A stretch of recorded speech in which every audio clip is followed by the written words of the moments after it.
Hi, my name's Randy Lovejoy. I work security at the Last Resort. You know, people come here to get away from all the troubles and the bothers in the world. But for me, trouble came the way it normally does, walking through my front door wearing a tight skirt and high heels.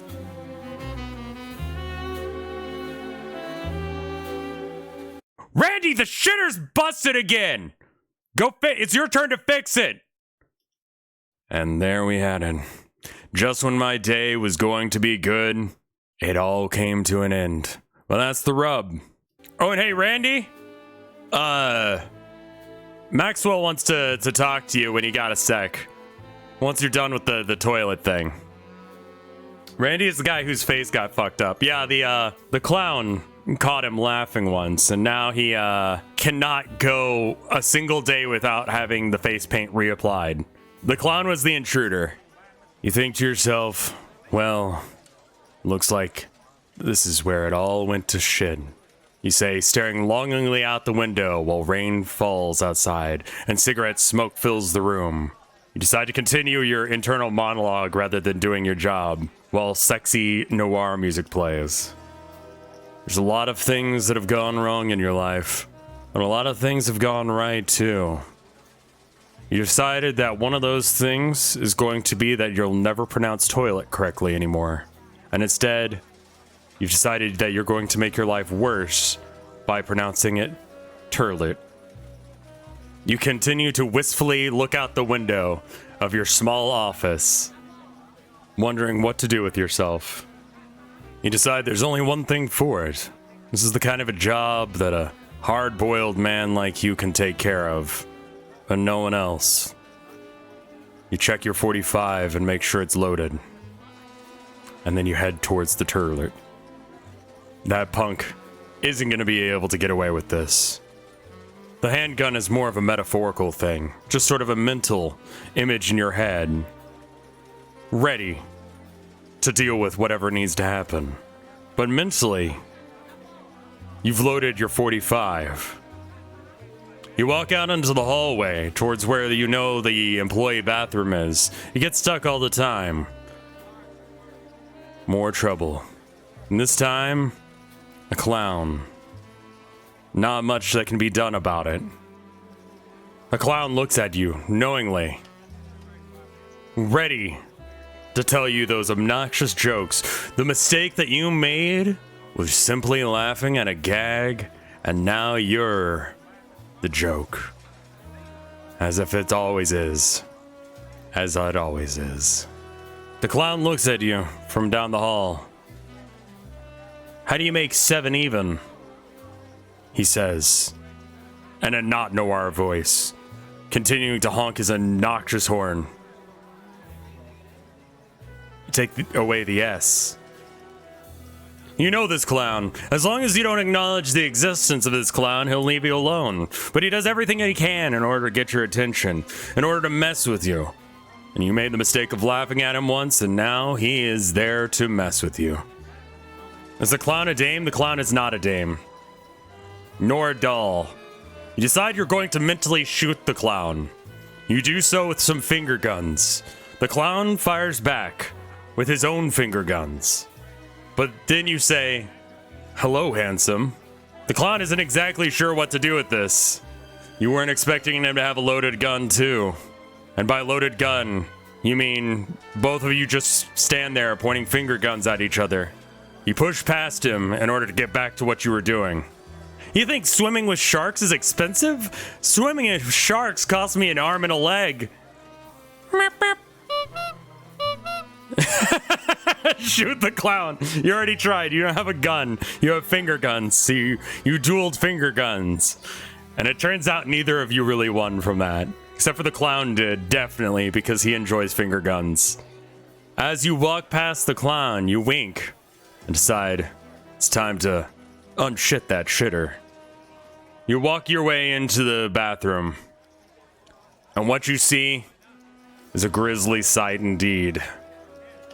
I've censored it here because, honestly, I don't think that anyone should see this. Awful. Just a mountain of shit piled out of the toilet. This is gonna take a lot of work to get done. You decide to shoot the shit. You pull out your finger guns while you light another cigarette and look dolefully down at the toilet and fire. It achieves nothing, but it makes you think about all the dames that you've lost over the years. You decide to investigate the area for clues. Whoever this was ate something really nasty they shouldn't have, and way too much of it. There's no hard evidence to point back to who did it. We're gonna need some high-powered explosives for this foe. You decide that you might as well just try attempting a royal flush. That's a card thing, and doesn't help here. But next time you play cards, you'll attempt it, and maybe it'll help. The turlet does not seem fazed by any of the decisions you've made here. You hear the clown outside the door. He's there again. Muffled through the wood of the door that you've shut, he says, "I saw a car the other day. It looked nice, but the muffler seemed exhausted."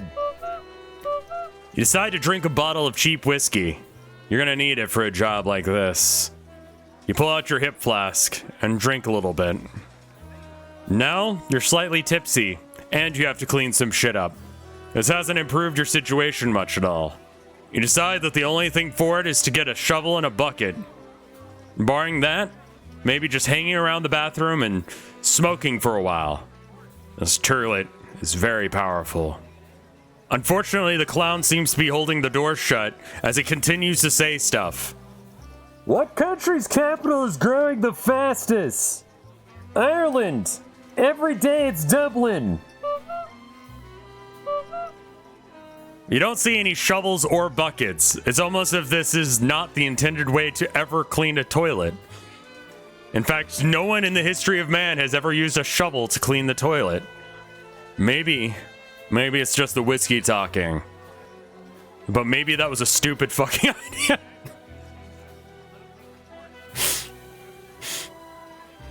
You decide to get some cleaning supplies and a plunger. You start going at it with the plunger.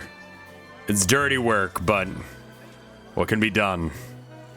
Eventually, the toilet gives way. The turlet, excuse me, gives way, and you spray some Febreze around. Now to deal with the clown problem. You turn to the door and shout into it. "Hey, fella, you want to hear a knock-knock joke?"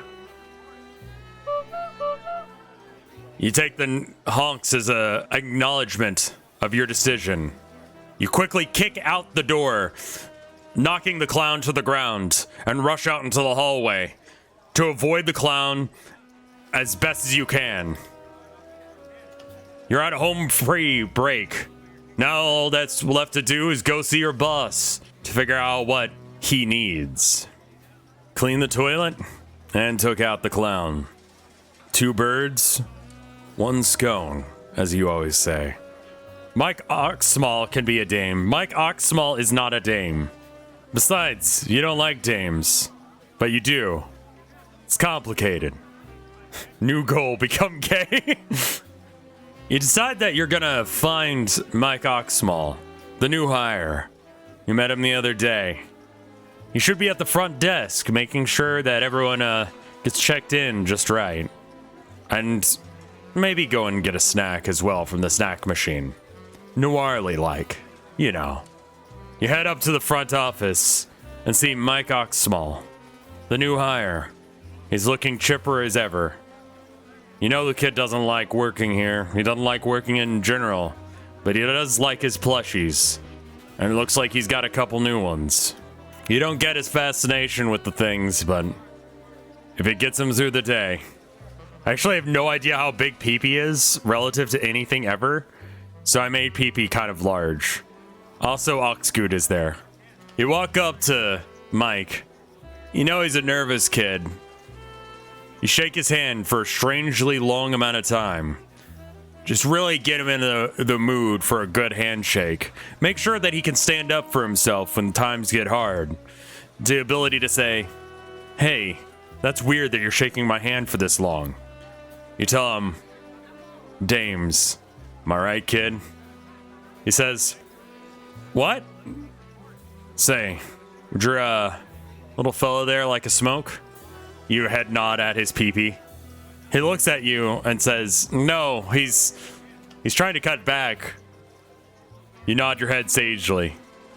Well, they're really nice. I'm proud of you, kid. You stuck it through. I'm gonna go see the boss man. You have a good rest of your day. You head back into the hallway after complimenting the plushies. Truth be told, you don't understand them, but like you said, makes them happy. So what can be done? You enter Maxwell's office. It's not smoky in here, but you like to envision that it's smoky. It's your boss, Maxwell. Not Max. He knows he gets upset when you call him Max. Hey, Randy, I got a quick request for you. We got a business meeting coming in, and you know how the hotel likes to shift around. I was just hoping that you can make sure that the conference hall is all set up, and make sure it's in the place where we left it last. And just as part of your normal security run, if that's all right. He's alluding to the fact that the hotel doesn't seem to like to stay put. Parts of the hotel just kind of get up and wander, go to different parts. Sometimes, when you're trying to go somewhere, just ends up opening a door to somewhere else. It's almost as if the hotel's alive. The hotel does what it wants. The resort does what it wants. The oldest resort, the second oldest, because another older one was built. And your boss is very worried about it. If you're not the oldest resort, then you're going to have to provide better service than other hotels. And if you can't do that, well, that'll be a problem. You look at your boss and say, boss, you really need to hire some janitors. I had to unclog the turlid. And if you want me to go unclog the conference hall too, I'll do it. You attempt to moonwalk out of the office, but you have no idea how to do that. So you just sort of like shuffle backwards and shut the door behind you. You suppose it's time to try and head your way towards the conference hall. And after that, you might as well go and do the rest of your rounds. Make sure the hotel is safe. It's your beat, after all. You gotta make sure that this resort is safe for everyone. This is your beat. You remember your boss telling you about this conference meeting. Some sort of company thing. Companies like to rent out resorts. Big tax expenditure that they can write off at the end of the year. It's also a good way to just make sure you keep everything in order. To be clear, the pool room is not a room, it's out. The pool is outside. I thought you meant like pool like billiards. No, I mean like a large cup, but outside and built into the ground for swimming in. Sort of like a bucket, but bigger. You decided to check on Thomas. You don't actually know where he is. You just know he's one of the guys that happens to be staying here. Seems like an alright guy.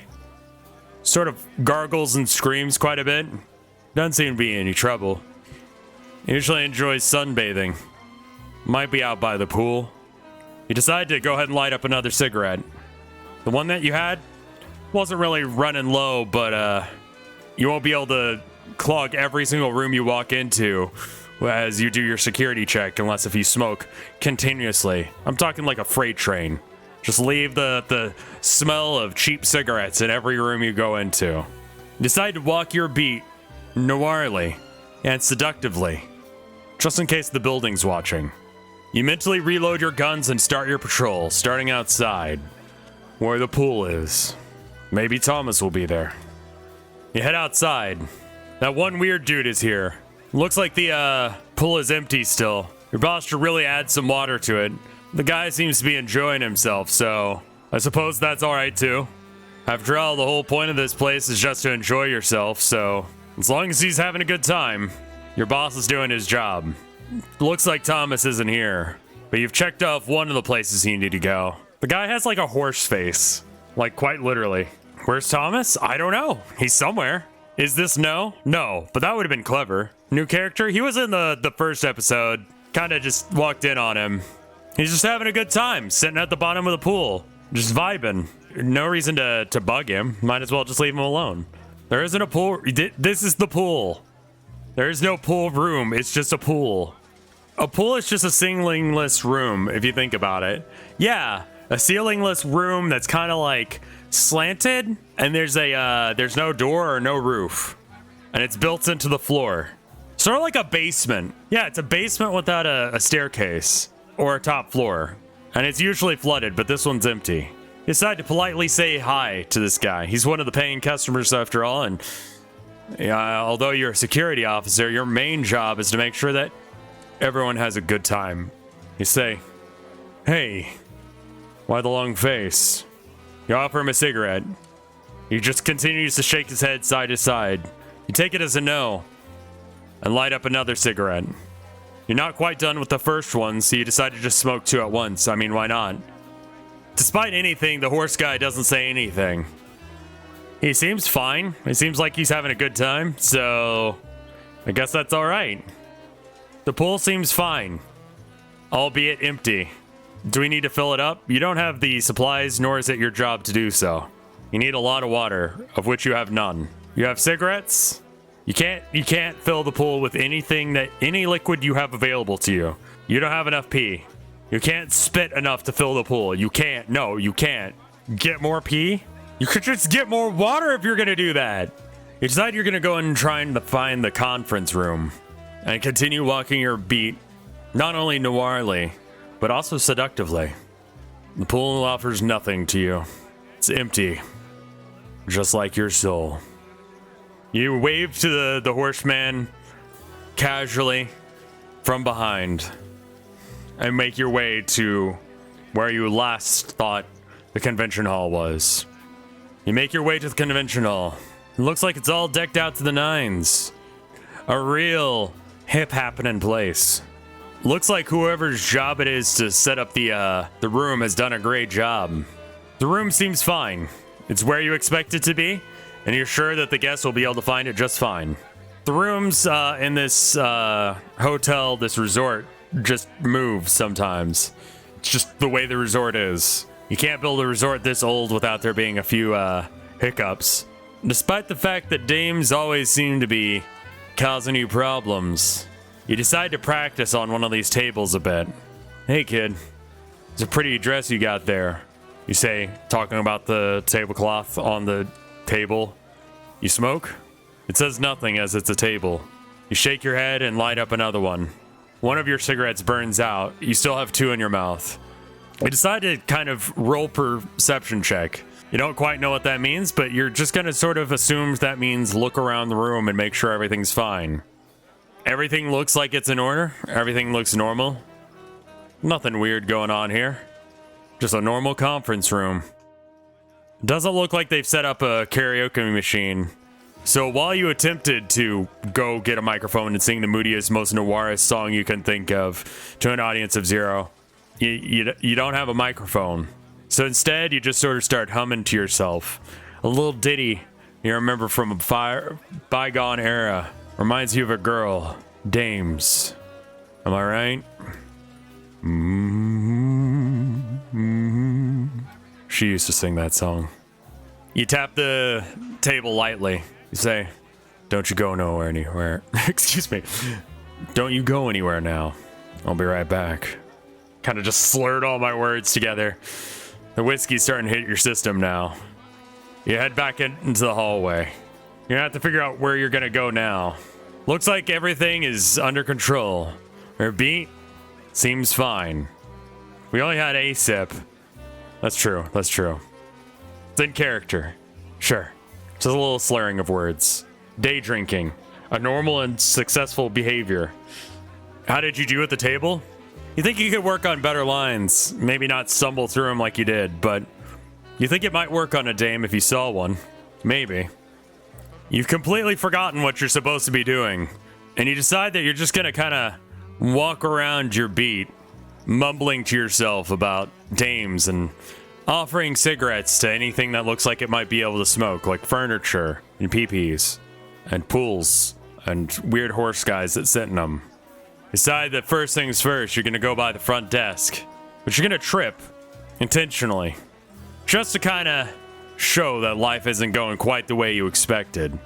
Really make sure that the new kid understands what it's like. You kind of stumble a bit. You don't know if it was terribly convincing as you caught yourself almost immediately. He says, Are you okay?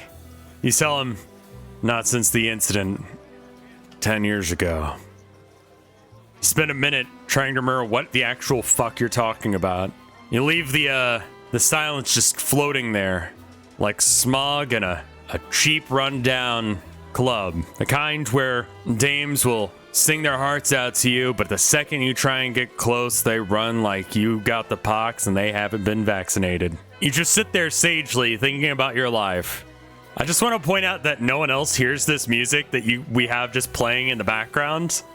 So keep that in mind whenever you do any of your suggestions, because while it looks cool when it's got this music, it's also kind of very awkward. You consider lighting a third cigarette, or decide against it.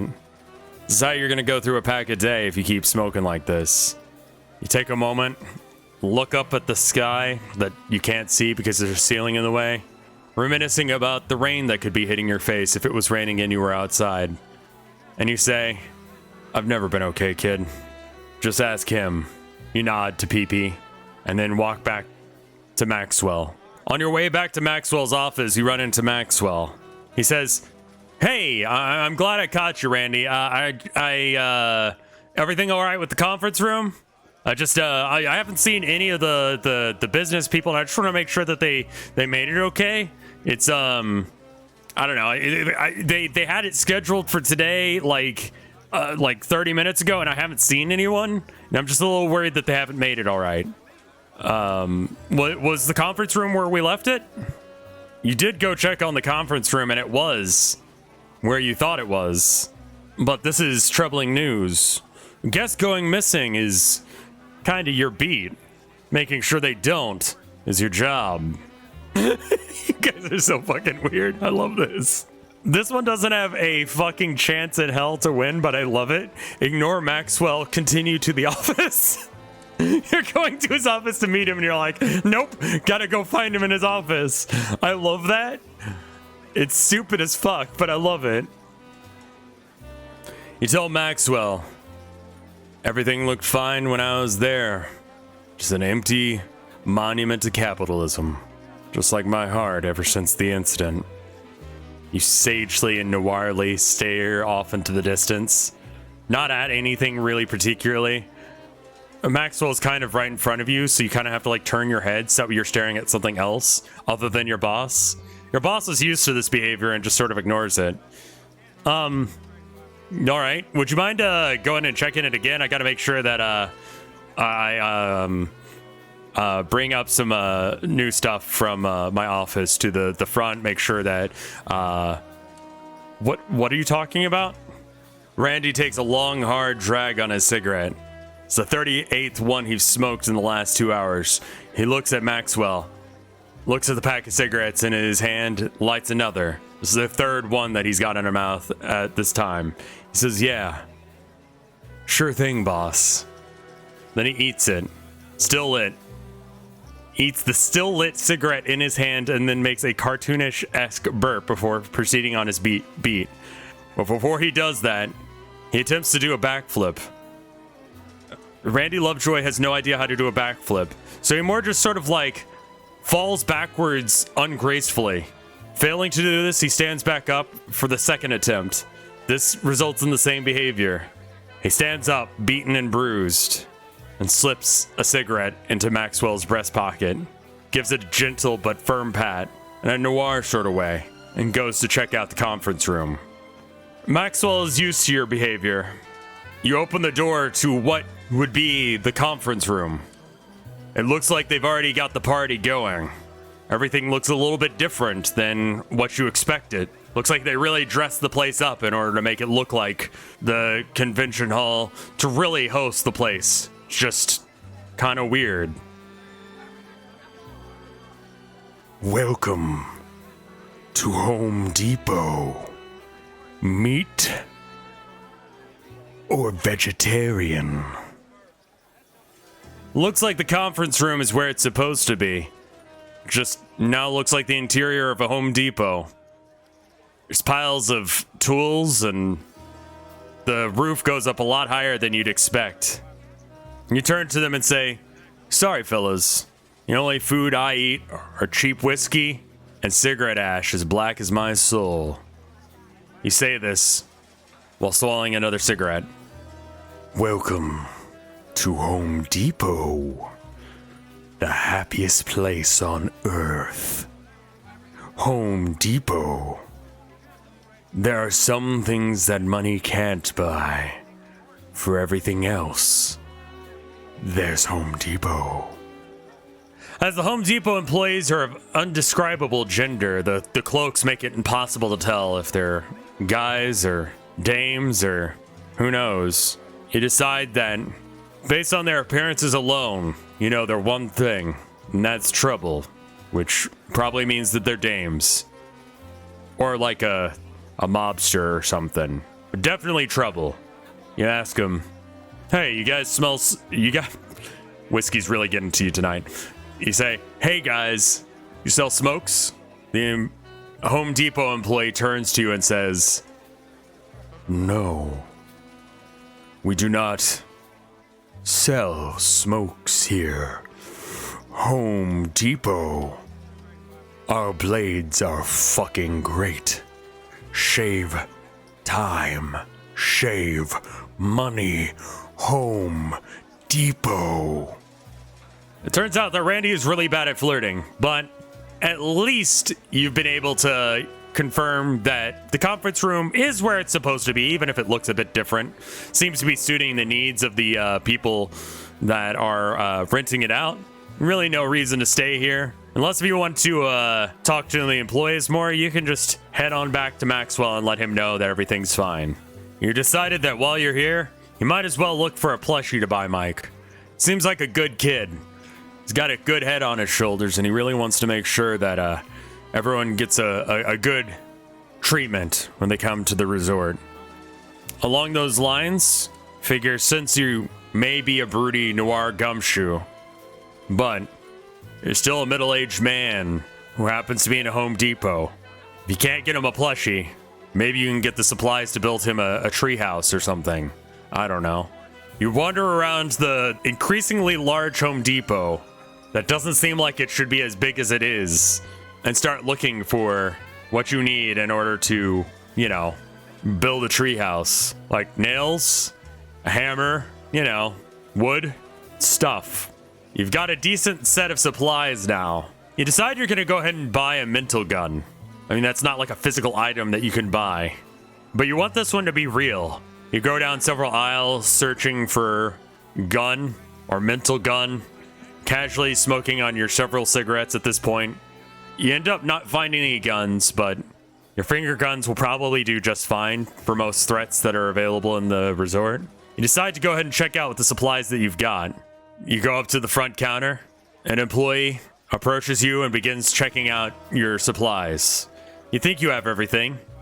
Wood, hammer, nails. The Home Depot employee comes up to you and says, "Is there anything else I can help you with?" Home Depot. Snap. Crackle. Pop. Home Depot. Is it in you? The total supplies comes out to just shy of a fairly decent paycheck, but you get a fairly decent paycheck. You may have several problems in this world, but in the very least, at least Maxwell does pay you well. Say what you want about the guy, but he treats you good. Unlike those dames. Those damn dames. You attempt to leave the Home Depot, exiting out the door that you came through. Somehow you re-enter the Home Depot. You have a dynamic sense of direction. You're sure that you were going the right direction, and yet you're still in Home Depot for some reason. Now with a basket full of treehouse building supplies and a cart. One of the things that's special about you is you've got a understanding of True North. And somehow, by going through the door, True North shifted position while walking out the door. It's almost as if a quick step between the entrance and the hallway somehow led you directly back into the Home Depot. You decide to mentally rename Home Depot to not Home Depot in your mind and try to leave. You re-enter the Home Depot. Home Depot. Meat or vegetarian? Home Depot. Is it in you? Home Depot. Let us guide you home. Home Depot. Belong anywhere. With that failing, you attempt to walk backwards, just sort of like using your training on moonwalking that you don't have to attempt to moonwalk with the cart out of the Home Depot. As you turn to see where you are, you continue to find yourself in Home Depot. With that failing, you try the third option here, which is to say, this is why I go to Lowe's, in a noirly way. It didn't actually say that last bit, I'm just adding that because that's in character. You decide that you're going to use the supplies that you intended to make the treehouse, sacrificing them to make a doorway, and then attempt to use that doorway to leave. After nailing a couple 2x4s together, you realize something. You have no idea what the fuck you're doing. You've never built anything like this in your life, and you're very bad at it. Regardless, you make something that kind of stands up straight and attempt to walk through. It vaguely looks like a door, but achieves nothing. It's not even like a weird thing where like you walk out a door and then you somehow end up being at Home Depot still. You just like walk through the fake door that you made that achieves nothing. You just sort of walk under a couple of 2x4s that you've nailed together. Worth a try, but achieves nothing. The hotel is weird like this sometimes. The resort, I should say, is weird like this sometimes. Sometimes it just does things, like trap you in a place for a while, or decide that a room doesn't exist. This would explain why all of the Home Depot employees, the business people that came here to, you know, rent out the convention hall, seem to have been trapped in here for a while. Smoking is a free action. You decide to light up another cigarette because I decided that. Player agency slightly taken away of this. Does the boss know that the conference room turned into a Home Depot? He has no idea where all of the people who are supposed to be in the conference room are. That's why you're here in the first place. Does Randy watch any cam dames? I love the idea of cam dames. Decide to find the nearest working phone.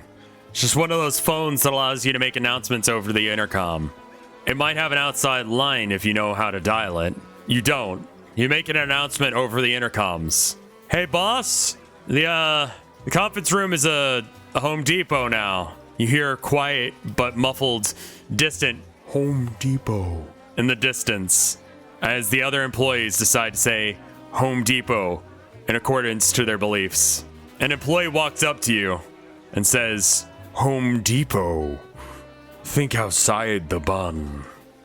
Can I help you? You ask him, hey, how do I get out of this place? I just want to, you know, head back. Let my boss know that y'all are having a good time in here. Why would you leave? Home Depot has everything you need. Home Depot don't crack under pressure. Home Depot, let's go places. Home Depot, have it your way. Home Depot, don't live life without it. Home Depot, double the pleasure, double the fun. You decide to tell them, I want to see the manager. You say noirly, but not in a caring kind of way, but sort of like in a way where you're looking to get information, maybe on some no good dirty rat. I'm gonna be honest with you, pal. I'm not having it my way right now. And having it my way right now would be you letting me leave this Home Depot.